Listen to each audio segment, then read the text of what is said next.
Hello, and welcome to Superconnectivity. I'm your host, Charlie the Professor Esser. And with me, as always, is the man of the hour, the man of the minute, the man of the very moment to moment in which we live, master of the time stream.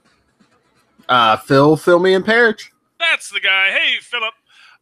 So last night, you, me, and Lilith had a raucous conversation. Yes. About all things comic bookery and popularly cultured, whether or not Superman's a rapist, whether or not, I think he just wants out of his contract. Yes, Henry Cavill, the actor, not the character of Superman. Well, that we know of. Just saying, he left Lois with that kid pretty fast in that one version. So anyway, no, we're not gonna go there. But anyway, so speaking of, so we talked about that. We talked about our comic books. Spider-Man, back to basics. Yes. I like that in his fantasy he was in the black suit. I like that. Well, you know why they did that? Those pages, that was from a Sensational Spider-Man annual right before they did the whole One More Day thing. So, yeah. So, and we didn't even mention. Did you notice the name of the new initiative at Empire State University?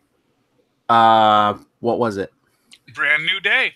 Yes. And did you see how they were talking about, the extraordinary lengths people were going to cheat? Like someone had help from the Skrulls or something, but somebody sold their soul to Mephisto.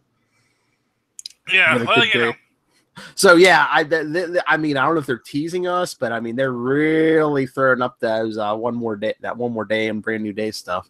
Well, I mean, the fact of the matter is that this is a universe with codified, mystical principles. Mm-hmm. This is the reality of this universe. Is that if you're living in New York, you do have demons opening up all the time. They just lived through a whole dark force bubble. Yes, there is a lot in this universe that people are well aware of, as far as, and especially when you get into that super science fields at Empire State University. Where Reed Richards didn't go to. Mm-hmm. But yeah, I mean, I don't know if they're telling us the marriage is coming back from those first couple pages, because yes, that was like a Sensational Spider-Man annual right before One More Day, where they were like going over their whole marriage and like how they're much stronger together and stuff. And I think they're not going to undo One More Day. What they're going to do is they're going to have them re-find each other again. Maybe because I think that's their out for it. He ended their marriage, but he couldn't end their love. And that was the thing, as I think basically what Mephisto did is, because they were like, oh, so you wiped away all those issues. It wasn't that nothing happened the way it did. It's just they weren't married. Like they were still living together, and everything happened the way it did. They just weren't married. So yeah, I'm thinking maybe they're going to get back together permanently. They're just not going to be married. They're. Well, they might eventually get married, and she'll dust off that old Bob Mackie dress. We all love the Bob Mackie dress. Don't act like you don't love the Bob Mackie dress. Everyone loves the Bob Mackie dress. If I were a woman and I was getting married, I would have the Bob Mackie Mary Jane dress. Oh, please, if you get away with it, you'd wear the dress now. Yeah, you don't want to wear white after Labor Day, Phil. No, it's not after Labor Day yet. It's always after Labor Day. Just which one? Yeah, exactly. Yeah. It's after one of them. Anyway, moving right along. Speaking of white and deals with the devils and dark force bubbles, let's talk about Cloak and Dagger. Oh my lord!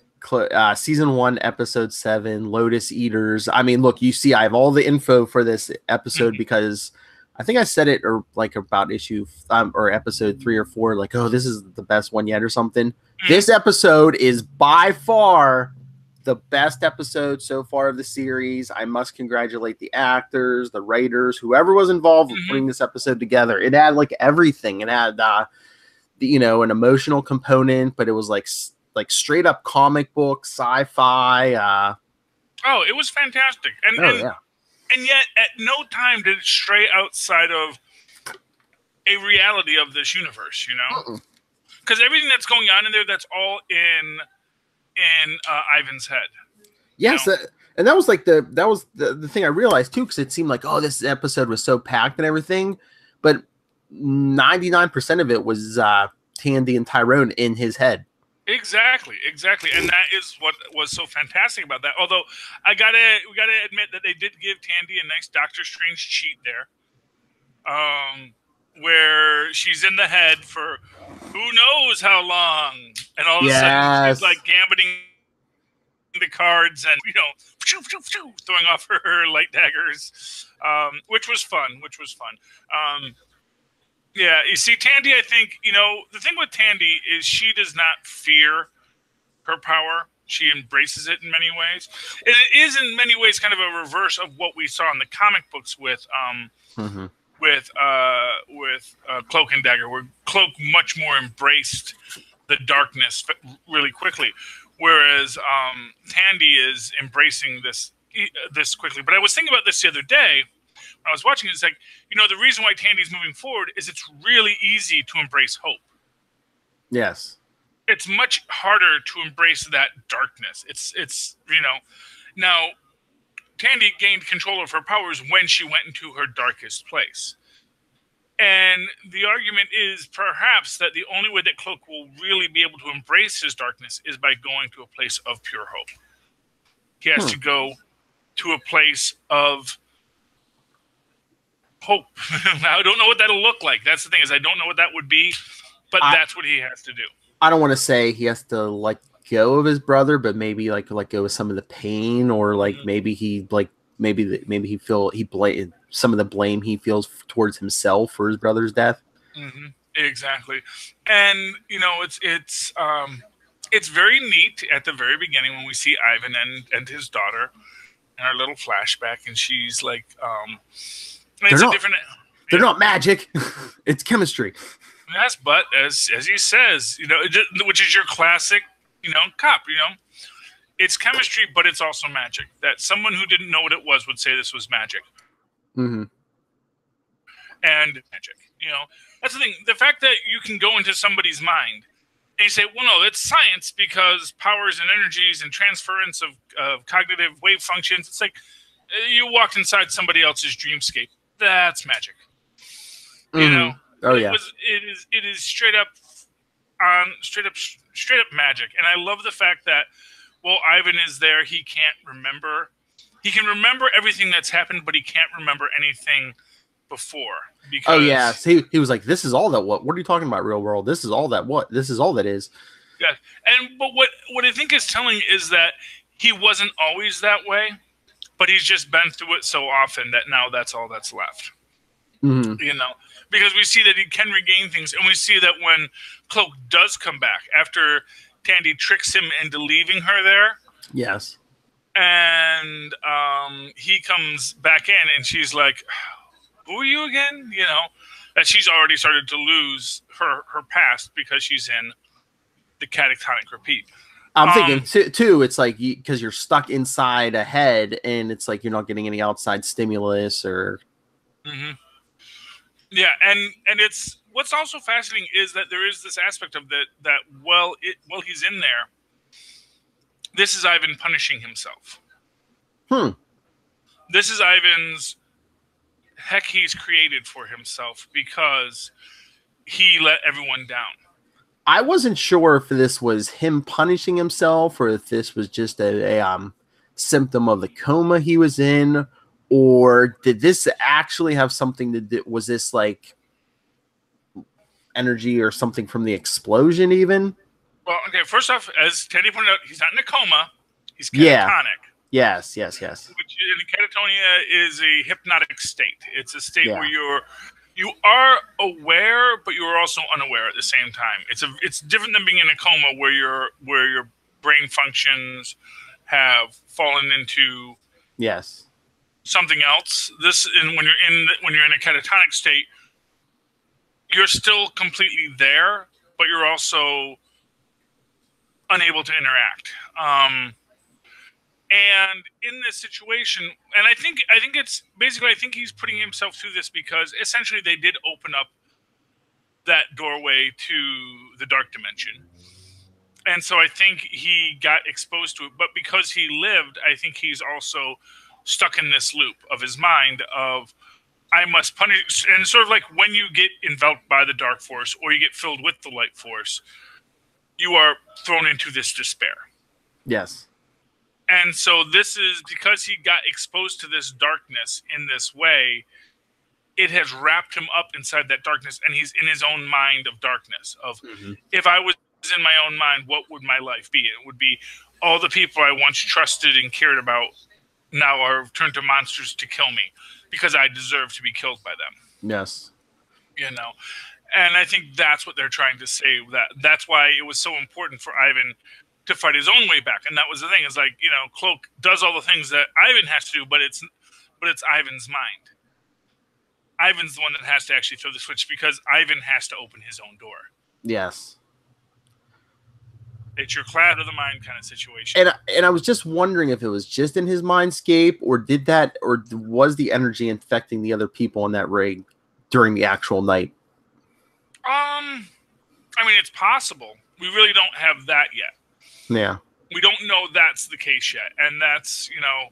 I mean, even if it just, like, infected them and killed them, I'm just wondering if maybe the energy had another effect than what we saw in the mindscape, but that was his mind's way of processing, hey, this energy that, you know, did something to them. Yeah. Well, you know, and it is maybe, you know, it's an interesting concept when you bring that up. Maybe what actually occurred is the people were exposed to the dark force that put them into a state of pure fear. Then at the moment of the explosion, you get that opposite energy, because we do see everything goes white. We get that opposite energy, which is being filled with light, which is why he finds himself alive and cognizant, but still surrounded by the dark force. So that essentially he is surrounded by the dark force. And it keeps on repeating, because it is that dark force all around him, and there's no way out from him unless he can use the light force to break himself out. Yeah, because I was wondering if everything we saw was as it happened that night, or if it was like filtered like through if an actual person's dream, where, you know, symbolism where things might not be exact, but just, you know, symbolic or. Yeah. Well, I mean, obviously, though, there is a point that this is. I mean, there is an argument to be made that this is exactly what happened, because, of course, we get Tandy's dad calling, and it is replaying these moments as they happen. Yes, but exactly as we saw, though, I mean, he wouldn't know what was going on downstairs. It's just his mind filling in the blanks, like the phone call. I mean, Tandy didn't want to leave her father. She got to talk to her father supposedly on this phone, and Tyrone eventually had to come back in and say, Tandy, that's not him. This, you know, this is all in this guy's head. And then she didn't want to leave, and he said, okay, I will leave you alone if you do one thing for me. The next time your dad calls, ask him a question only your dad would know, and not this guy. And you know what? And she asked him the most obvious question. And the guy didn't know? Which is, who's in the car with you? Because that was the thing. As soon as she starts talking to him, I'm thinking, wait, wouldn't he be saying, why are you behind me? How are you calling me when you're in the car? That's what I was thinking too. But yeah, it's this guy, and he didn't know, you know, her dad had her in the car. So. Exactly. And that is what is, I mean, and there's this very fascinating unfolding of everything. Like a lotus blossom, it unfolds. And, you know, and it's one of these things where there's so much in here, and I can't help but wonder how it's going to influence other things. When you think about, so when we, like, as we said, like, here we are really dealing with that crossroads of the mind. And it makes me wonder, will we see a crossroads of the mind for the Hulk at some point? You know, will we ever get to that point? Because, you know, I think, honestly, it's one of these things where it's like you almost hate the fact that the Avengers have to have the Avengers films, because there's so much story that we're not going to get that is really important story about going into that crossroads of the mind with Banner and the Hulk. And seeing how that plays out, you know. I mean, I would love to see Cloak and Dagger show up in Avengers 4, you know, Electric Boogaloo. I would love to see maybe Wong, or better yet, Jericho Drum. because his brother died, not him yet, so he's still alive. But I think we would get those Netflix characters before we got Cloak and Dagger. I mean, I'd love to see them all, but well, I mean, I don't know. Anything's possible. However, they want to explore it. I mean, like I said, I think that I honestly, I'm mostly just expecting it to be Doc Samson, and maybe if we get any Netflix character, it would be Maynard. Yeah. I mean, I would settle with, them saying, oh yeah, all these heroes have stepped up since the world's like in chaos, since like half the world disappeared. You just get like flashes of the Defenders and Cloak and Dagger, like yeah. I mean, fighting crime. It'll be very fascinating to see what they do. We know from the end of Ant-Man that the emergency alert is out. Everyone knows half the world is gone, and it will be very interesting. It's going to be like here's all I can say is I have no idea how they tell anything in the Avengers 4, because it seems like there's a whole movie in just half the world has disappeared. Yeah, what are we doing? What's going on? Figure out what they do to build it. And like I said, this is why I think Avengers 4 will have both Doc Samson and Red Hulk. I think Red Hulk is a gimme. Because if Ross survived, he's going to say, we need a Hulk, that is our Hulk. I wonder again if, what the deal with Universal and those characters is. And two, I'm thinking the heroes on the disappearing list was very intentional, because I think it's going to be a focus on those original Avengers, because I don't know if we're going to be saying, I mean, just figuratively saying goodbye to some or all of them as we start a new phase, or or at least one of them's going to sacrifice themselves, and it's going to be the big goodbye to at least one of them, those characters. Yeah, and I'm me, I don't buy the big goodbye story. I don't think Well, I know.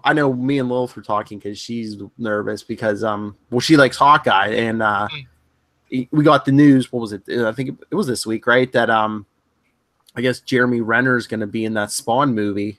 Yeah, but so is that saying goodbye to Hawkeye, or no? Because it's not like he's playing Spawn. Yeah, I know. Is he playing Spawn or the Clown? No, it's not a big deal. Whoever he is, he's probably dead at some point in that film. He's one of the police detectives. So he's dead by the end of the film. Well, no, I mean, but again, and I mean too, what's the time? How much time do you have to spend on a Todd McFarlane Spawn movie? He only puts them out like every 20 years. Well, yeah, I mean, not for nothing. Yeah, this is not. Trust me, Jeremy Renner's agent maybe had him take this because he said, "Hey, it's not like they're using Hawkeye at the moment."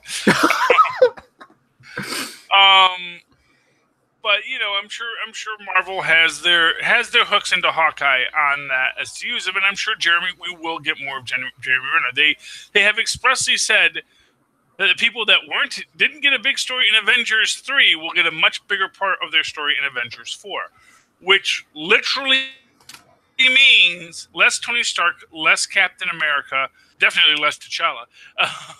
No. In favor of Ant-Man and Hawkeye and Nick Fury, although maybe less Nick Fury because although I can almost guarantee you, Avengers 4, of course, one of the big moments is going to be Tony Stark and Steve Rogers coming back together. Nah, maybe we'll see. He's going to hand him that shield, man. Mark my words. Yeah, he might hand him the shield in the post-credits scene. No. Before they go to whatever final battle, he's going to hand him that shield. Nah, you know what? No, I'm gonna ruin your day. Maybe make your day. You know who he gives the shield to? Who? John Walker. Oh, I wish. He's gonna say, you know what? This is for you, Mr. Walker. Yeah. No, I think sometime before the final battle, they're gonna kiss and make up, and it's a big symbolic thing. He's gonna hand him that shield. Yeah. Well, we'll see. We'll see what happens. I'm not. I mean, we all want to see Cap hold that shield. We all want to see Cap hold Mjolnir, or at least Stormbreaker. Well, I was going to say, too late for Mjolnir. You never know. There's nothing that says Mjolnir can't pull itself together. Oh, I know that, but I just think it's just the way they pulled the whole Thor Ragnarok thing, and it's like, oh, you're not the god of hammers. You know, I think they're trying. I don't know if they're trying to move past it or. Yeah. You know, it's like any other things. Someone's going to put that toy back in the box, you know, because if nothing else, someone else wants to play with that toy. Yeah, I mean, unless we get like a Jane Foster Thor or you know, Thunderstrike or somebody, yeah. No, I want Fitz to just gather up all the people. Oh no, Fitz is dead now, isn't he? Oh no, Fitz is still alive. That's right, because he's out in space. Time travel. Doing the long way around. So wouldn't it be great if you bring Fitz back and they say, well, actually, we have a big project for you, Fitz. You know, just because he's done it before. He's taken Asgardian dwarven technology that's been broken in half, microscanned it, and put it back together so it works perfectly. He can do it. You watch. You watch. Anyway. So yeah, so how Cloak and Dagger is going to tie into anything is always the big question. Did you see the preview for next week's Cloak and Dagger? Yes. Did you see Cloak puts on his cloak? Yes. I am so excited about that. I mean, I hope it's not a meaningless tease. Yeah. I hope it's not. Oh, he puts on the cloak and then he takes it back off. You know. Yeah, I don't want it to be a happy nerds and then takes it off. I don't want that. I don't know, again, unless they are teasing us, it looked like he was going to some encounter, you know, like he was, I don't know if he was going after the cop or what, but it looked like he was going after somebody wearing it, so. Yes, so full cloak and envelop somebody. You know, I want to see him envelop Tandy and them all, and I want to see that little spiral of the cloak into nothingness, you know? Yes. These are the things I want, you know? You know what I was thinking during this episode, though? Mm-hmm. In the comics, both of them were, you know, like homeless runaways and stuff. Mm-hmm. So Tandy basically, she even said this episode, she's like, you know, I'm homeless and all this. So I wonder if they go the comics route, is something going to happen to Tyrone's parents? Or maybe he just feels he has to stick by Tandy. Well, yeah, either way, is he either just going to leave or is something going to happen to them? Yeah. Well, you know, I think that whatever's going to happen, it's going to be interesting. What if that dirty cop finds out who he is and like goes to the house and ends up, I don't know, killing his family? Or I mean, anything could happen, or he could be framed for a murder he didn't commit. Oh yes, yeah. Let's not forget he was there at where he shot his accomplice. Yeah. And in that moment, when, you know, it wouldn't be that hard to say, oh, look at these prints, and maybe somehow Tyrone is in the system somewhere. Or if there's like even security cam footage and like they just have video of him like leaving the building or whatever. Mm-hmm. Yeah, there's lots of things that could be, and so maybe they're going to try and frame Tyrone for this. Yes. And maybe that's why they have to go and run away. And join the Runaways over on Hulu. Nope. Which now Disney owns 66% of. Oh, maybe they can save the Runaways. Oh, you know, we mentioned briefly last night that Mm-hmm. I was wondering your thoughts on this. So they have confirmed in October we're getting a Superior Octopus book with your buddy Otto Octavius. You know, so what do you think this is going to be? I think it's going to be Otto being a hero. I think it's going to be, with great power comes great responsibility. It's going to be him. It's going to be kind of like the infamous Iron Man bit where he's kind of trying to take out villains, but I think it's going to be him building his own world for it. You know, I think it's going to be Ock playing by his own rules and showing the moral man that he actually always was. So do you think it's going to be like basically like the Superior Spider-Man, except not him not pretending to be Peter Parker, just... Yeah, I think it's going to be an anti-hero book first off, because yes. he is an anti guy, but you know, but like Deadpool, he's going to be a guy who's doing his supervillainy, and he is trying to do good through supervillainy. Oh, I got the gist of it. He's going to be like, you know, I failed previously because I was held back by Parker's inferior mind and having to pretend to be Parker. Now at my full strength, mentally and physically, yes. I will be the best hero. Well, he will be something. And, like I said, it's an interesting aspect that they kind of shied away from, I think, in Superior Spider-Man. That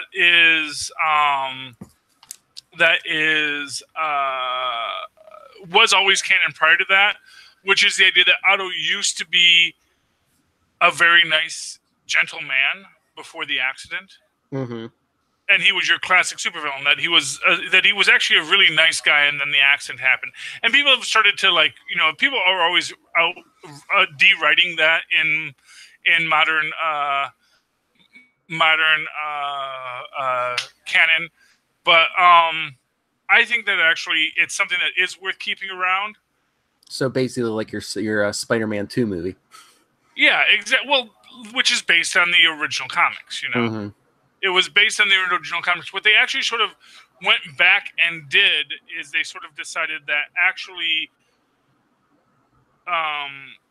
so essentially what it was originally that he was this very nice guy who got turned evil by a freak lab accident.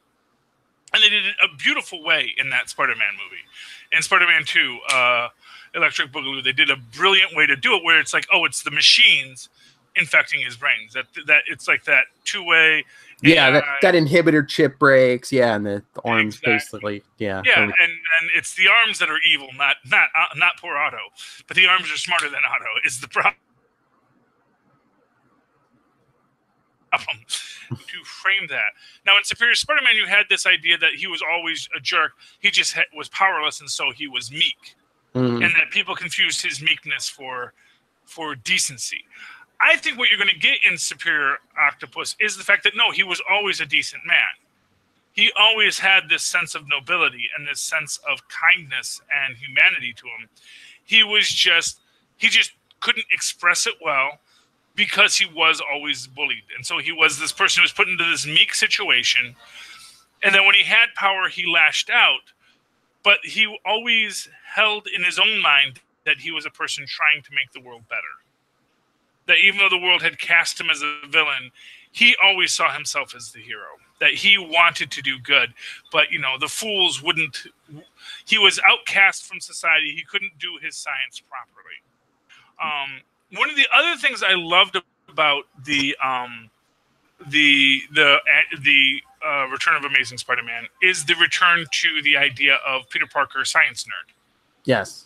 Where they really play up that, actually, I even figured out a better way to do that. And I actually, did all these things that, Ock did that, but I actually read it and I actually could do better than Ock did. That he could do all these things, which is why I think when we do get our earned Dr. Peter Parker credit at the end of this arc, because it takes 3 weeks to get a doctorate? Well, it's going to be, I think they've done this in the other storylines for Peter Parker too. It's going to be he's going to be he has all his credits except for one credit or something. And it's in phys ed. Dodgeball. Ah! So yeah, one course with the lizard. Yeah, there we go. It'll be interesting to see how it plays out. I'm very excited about this. I may actually start picking up Amazing Spider-Man again. Ooh! I was really impressed by this. I'm probably going to give it at least 2 or 3 more issues, but I was really impressed by the first issue. And I know you're definitely going to be picking up Superior Octopus. I will definitely pick up Superior Octopus, and I will, and that's, got to be careful. Can't let it get too out of hand, because it does get out of hand sometimes. You always got to watch that when you're the comic maven that I am. What else is going on? Oh, did you see Greetings from Stan Lee recently? I don't think so. Yeah, Stan Lee posted a video, kind of heavily edited, where he's basically saying, I'm still here, and I'm looking forward. I'm 79 now. He basically said 79 is really hitting me. 78 was fine, but 79 is really hitting me. And you could hear in his voice how much 79 was hitting him. And it is, it's on my Facebook page. Look it up. But he posted it through the Stan Lee, if you're in the official Stan Lee Facebook feed, it's on there. And it's, it's one of these things where, Excelsior, it may be just a fond farewell, but it's actually hearty hail and glad to meet you. So he presents it as him back on the road of being with us, but he's like, it is hard to watch. I'll say that. And it is, it's hard because he is Stan Lee. And he's the father of all this stuff we love. Exactly. I mean, and he is, and every father has mothers, and maybe Jack Kirby was the mother, maybe just Steve Ditko was the mother, and the mother does a lot of work gestating things. Mm-hmm. But don't act like the father wasn't there. He started the process, and then he raised them. He was a co-parent with everyone. He was the one. Creator. I mean, he did do writing, and he was the one getting those characters out there into the public eye and being all flashy. And as I've always said, he's the guy who established the importance of other creators. For as much of a glory hog as he gets called, he was always sitting there saying, he's the guy who came up with making everyone's nickname known and really making sure everyone had a nickname and making sure that everyone was seeing the bullpen as this team of the greatest artists and writers in comic history, And, it is always hard when you get those moments of realization that Stan Lee too is mortal, Yeah. And yeah, it is, and it's funny because, at a certain point as an adult, you do grow up with that idea that, your parents someday will die. But it always hits us with celebrities because we never think about celebrities dying the way we think about, say, our own parents dying. Because the reality of our parents is they will at some point die. But celebrities are these people in our lives that aren't really human. Because we don't know these celebrities personally. We only know them through these works that will live forever. Exactly. It's like saying that someday Spider-Man might die. And yes, someday Spider-Man might die. But Spider-Man will also never die. And it is a little harder to wrap your mind around, especially because we don't see Stan Lee every day. When you speak with your parents on a regular basis, you get to see, where they're at. And then when you have a moment like this with Stan Lee, where you do see him at that state that, some of us have seen our parents in the past, it is that moment where you go, oh, yeah. Because with the celebrities, you only hear the headlines in the news, which is either like a really high or a real low. So exactly, and this was a hard phone call for us to have with Stan, but Stan's still here, and so we're still hoping for another 79 years for the man. Oh, jeez. 79 years of cameos to keep him going. When he's 165, hey, I'll still love him. Oh. Okay. Anything else you want to talk about tonight, Philip? No, I don't believe so. Okay. You get busy with date night. Yes. Well, all you kids, you enjoy this short episode. This was fun. If you want more content, make sure you're listening to the AKA Jones cast, which excellent. is running long. I just listened to episode 6 today. Very good. Yes.